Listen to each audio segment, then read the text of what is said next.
G'day guys, it is Ben here from Hunt the Night. Now, as you can see, I've got two beautiful looking scopes sitting on my table, which means obviously we're going to be talking about clip-ons today. And what we're going to do today is actually revisit how to zero a clip-on.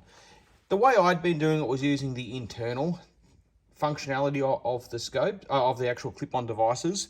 But after having a chat to my Beau at Precision Varminting, who, man, he knows more about clip-ons than anyone, and I really enjoy talking to Beau, he has convinced me a better way to do it.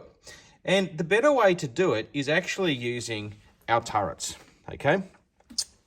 We get much finer increments, we get better information, and it's easy to do. We're not messing around with the actual software on the devices, which isn't actually, on a lot of them, recommended. Now,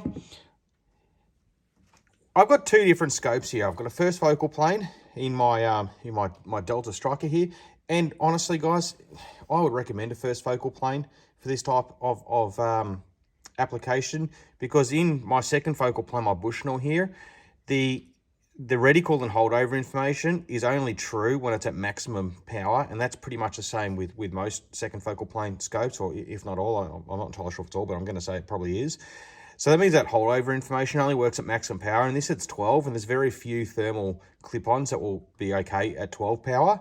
So first focal plane, all of my reticle information is correct at every single zoom level.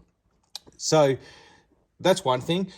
The second thing is as well, this scope here has got zero stop turrets. So I can make any clockwise modification to my windage and elevation, and when I turn it back, it's back to zero, okay? Because I put a zero stop on, and I turn it back, and it'll lock itself back into position, so I know my day scope is actually then back to day when I take my thermal off. So when I use this, and I do my zeroing, it's really easy just to write the information down.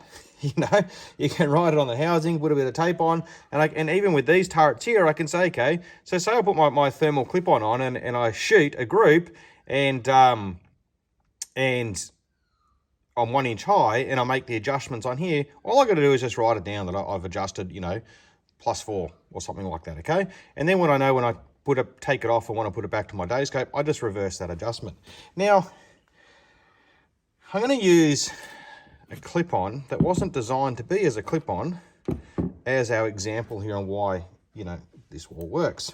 What I've got now is these two devices. Now, what I've got here is the brand new TQ50C from HIKMICRO. And this is how it ships. Actually, I've got the Rooson connector on, so it doesn't ship with that.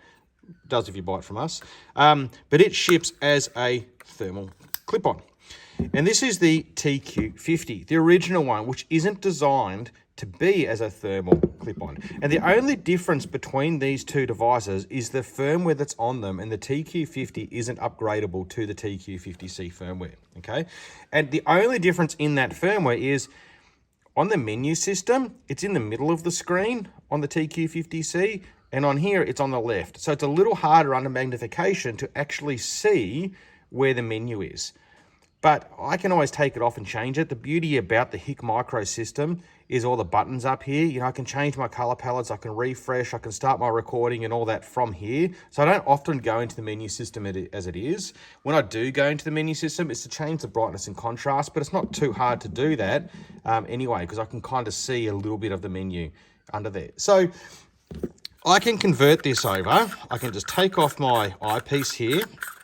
I disable the reticle by holding down this button here, and so to put it into into monocular mode, and I take off the converter ring, and I drop it. Okay, now it's exactly the same here, so I can put my converter ring on like so, and turn it on. And now physically, you couldn't tell the difference between the TQ50 and the TQ50C, okay? I could even put the monocular attachment on my TQ50C and turn it into a monocular, but that's not the point of this. Now, if I throw this onto my scope with my, my awesome Rooson adapter system, like that, I'm now in a position where I can't change the internal zero of the TQ50 because it doesn't have the firmware, but I can adjust my turrets to get myself a zero. And regardless, this is going to be so much more refined and so much more accurate adjusting my turrets than I am trying to adjust the software. And it's as simple as that, guys.